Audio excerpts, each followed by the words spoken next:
Okay, I thought I'd show you this little setup here that we're going to build first. And it was something I forgot to tell you about last time, was this little frequency counter is really slick. It's available on eBay for about $16, and you look for one that says case.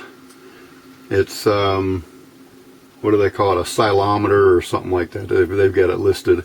It's under frequency counters, and they do list it as blue.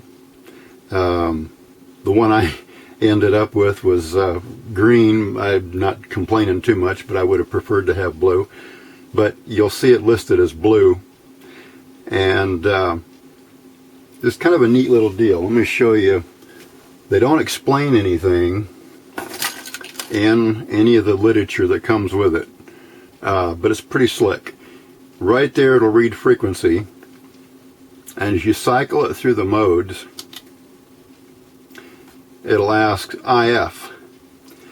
This thing has the feature that you can put numbers in and it'll pre-calculate, like if you have an IF shift of say 455 kcs, you would put the numbers 4, 5, 5 in here, and then when you put it back to read frequency,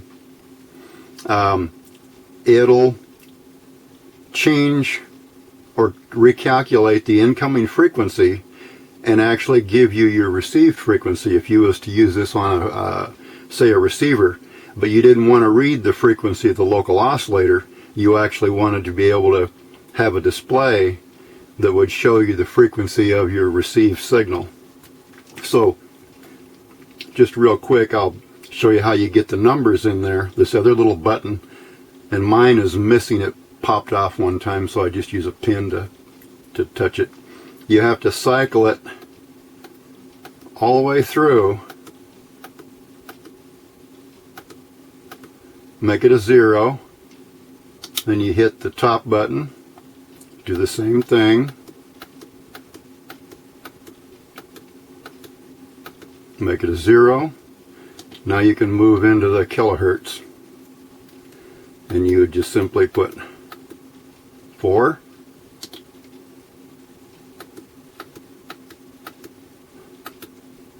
5, and come on, there, 455. Push it one more time. It asks for a number there. You say, okay, 0 is fine, so you just hit it, and it'll come back to read your frequency. Now let me reset this, because I don't need that in there. That's the only kind of a pain in the rear thing, is to get it back to 0, you have to take it through its little steps.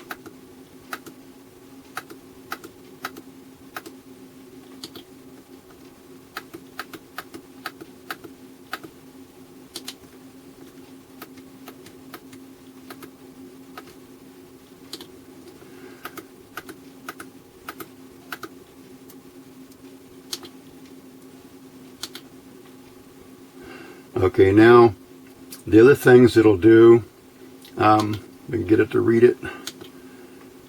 Okay, that means if your frequency is above, like if your local oscillator frequency is above the frequency that you're going to be receiving, you would let it have the U, or the facing up. It doesn't have an up or down, it just turns that little thing upside down that way.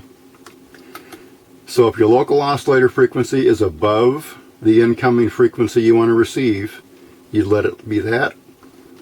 And if your local oscillator is below your incoming frequency, so your IF is down, you would use that.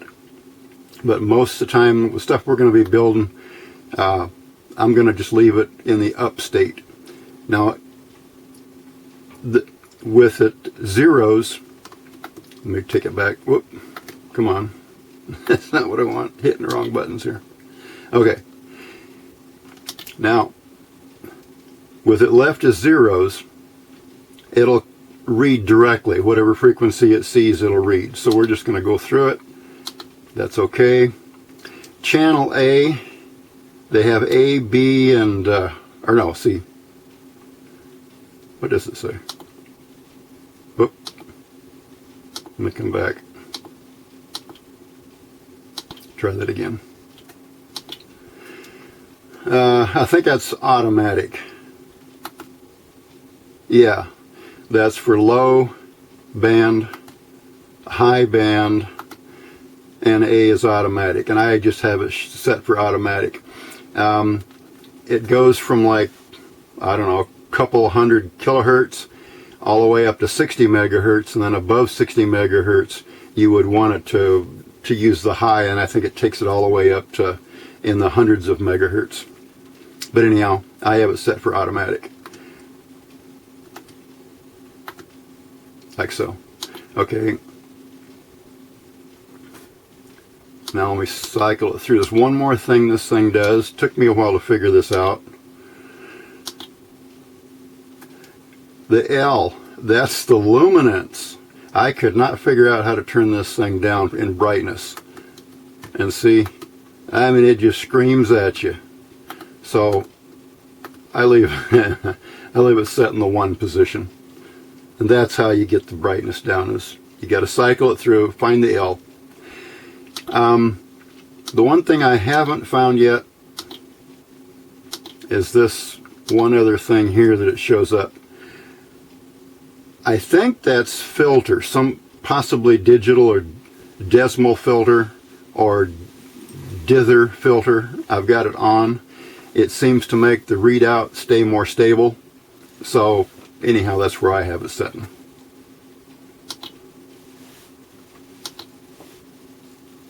Okay.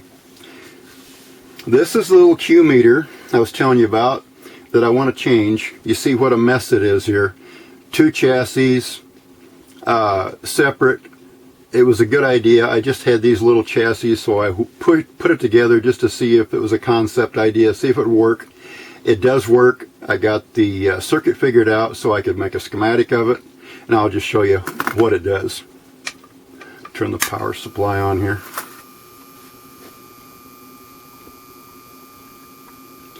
Takes a bit for the tubes to warm up, but this will show our frequency that the oscillator, this is the oscillator, and this is actually the part that measures the resonance of the coil that I have hooked in here.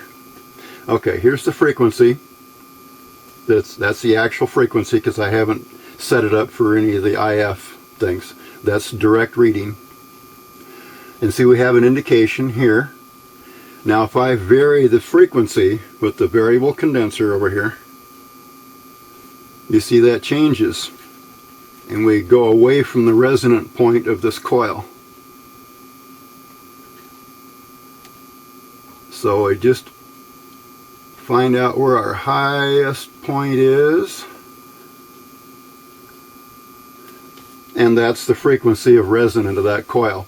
Now it's I think I have a coil in there with about 30 turns of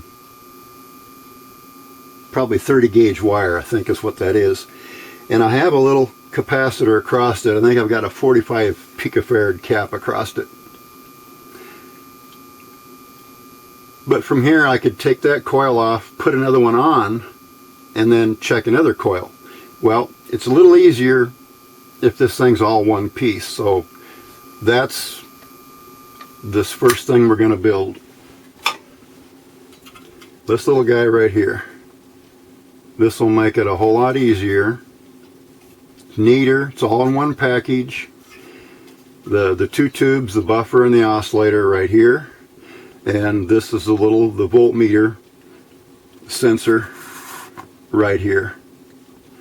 And then I'll put probably a little barrier terminal strip so I can just solder the coil on right here to the side.